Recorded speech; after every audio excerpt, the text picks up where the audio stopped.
বাড়িতে বসে বসে দুশ্চিন্তা করলে সমস্যার সমাধান হয় না। যেখানে গেলে সমস্যার সমাধান হওয়ার সুযোগ আছে সেখানে চল আমার সঙ্গে চল। লাগছে?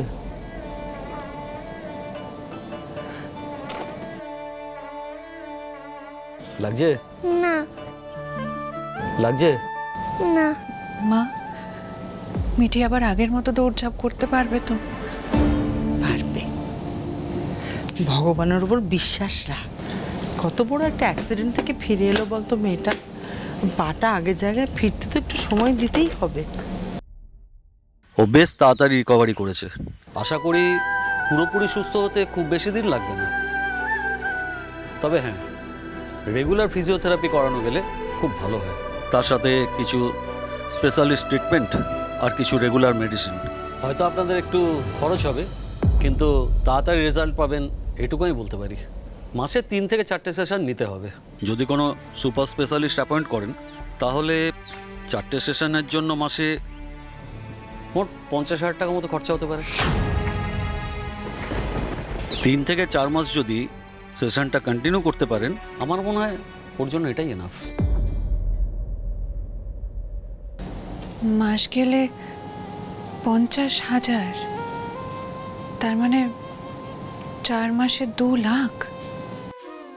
এখন তো আমার কোনো চাকরিও নেই, এত টাকা কোথায় পাবো? দেখুন, ট্রিটমেন্টটা খরচ সাপেক্ষ আমি মানছি, কিন্তু মা হিসেবে আপনি তো চান যে মেয়ে আগের মতো আবার হাঁটাহাঁটি শুরু করুক। সেই জন্য সাজেস্ট করব ওকে বেস্ট ট্রিটমেন্টটা দিন। দেখুন, আপনারা বা আমি কেউই চাই না যে ও সারা জীবন ফিজিক্যালি ডিসএবলড হয়ে পড়ে থাকুক। তাই কোনো রিস্ক না নেওয়াটাই বুদ্ধিমানের কাজ। ডাক্তারবাবু, মাসে 50,000 টাকা আমাদের জন্য অনেকটাই বেশি হয়ে যাবে। যদি খরচটা সামান্য কিছু কমানো যেত তাহলে। ঠিক আছে, আমি চেম্বারে গিয়ে রিকনসিডার করে আপনাদের অ্যামাউন্টটা জানাচ্ছি। তবে কতটা কমাতে পারবো বলতে পারছি না।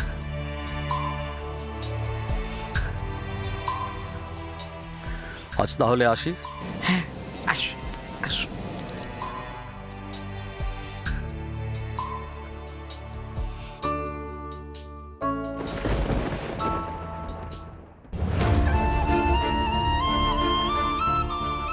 যেভাবেই হোক মিঠিকে সুস্থ করে তুলতেই হবে, কিন্তু চিকিৎসার জন্য এতগুলো টাকা কোত্থেকে জোগাড় করবো ঠাকুর?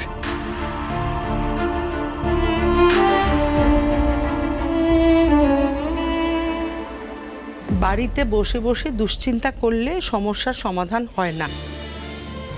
যেখানে গেলে সমস্যার সমাধান হওয়ার সুযোগ আছে সেখানে চল আমার সঙ্গে চল।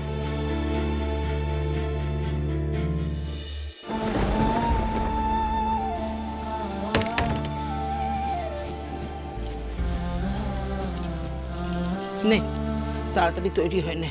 নে, কোথায়? বললাম তো তৈরি হ, তাড়াতাড়ি কর, তৈরি হ।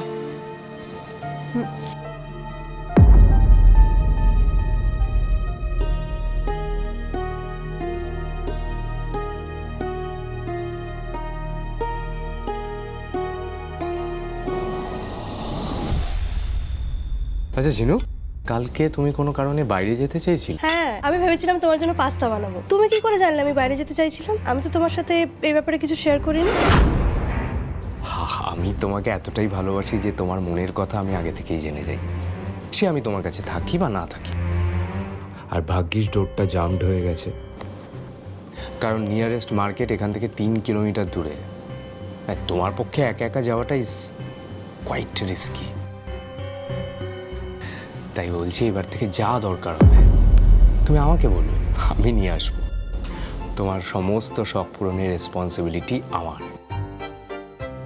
চলো তো দেখি ডিজিটাল লোকে কি প্রবলেম হচ্ছে, দেখি। এসো।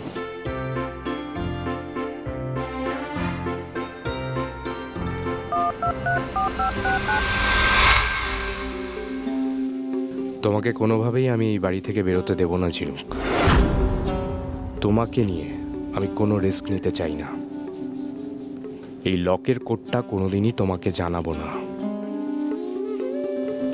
কিছু একটা তো প্রবলেম হয়েছে, কিছু ম্যালফাংশন হয়েছে। আমি রিপেয়ারিংয়ের লোককে ফোন করছি। হ্যাঁ দাঁড়ো। ফোনটা টেবিলে আছে, একটু এনে দাও না।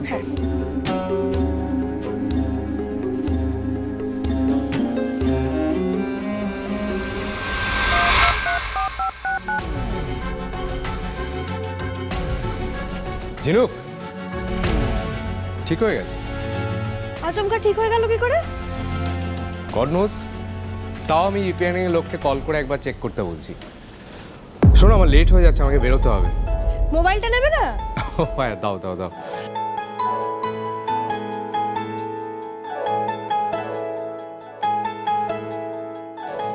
দাও। Bye, take care. তাড়াতাড়ি আসবে। চেষ্টা করব।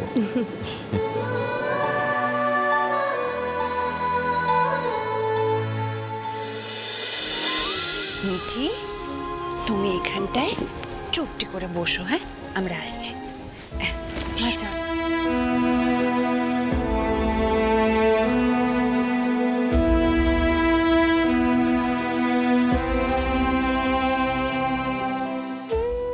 ঠাকুর, বাচ্চাটাকে এই বয়সে কেন এত কষ্ট দিচ্ছ?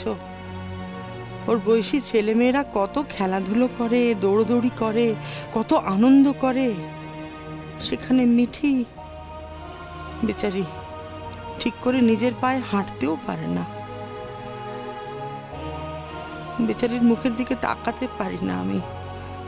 দয়া করে কিছু একটা উপায় দাও, যাতে আমরা ওর চিকিৎসা করি, ওকে আবার আগের জীবনটা ফিরিয়ে দিতে পারি। মিঠি ট্রিটমেন্টের জন্য এখনো প্রায় 1,02,000 টাকা লাগবে। এতগুলো টাকা এখন আমার পক্ষে জোগাড় করা সত্যি সম্ভব নয়। কি করব কিচ্ছু বুঝতে পারছি না। মিঠিকে যেহেতু বাড়িতে আমি এনে তুলেছিলাম, তাই ওর চিকিৎসার সমস্ত দায়িত্ব আমারই নেওয়া উচিত। এতগুলো টাকা জোগাড় করার দায়িত্ব আমি মা বাবার ঘাড়ে দিতে চাই না। একটু সাহায্য করো ঠাকুর, পথ দেখাও।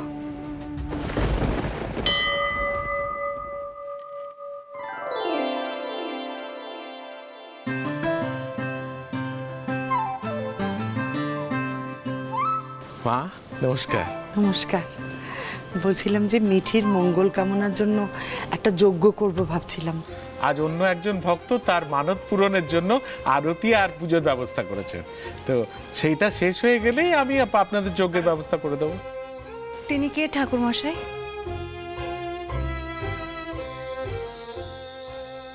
ঠাকুরমশাই, দাদা এসে গেছে, এবার পুজো শুরু করে দিন।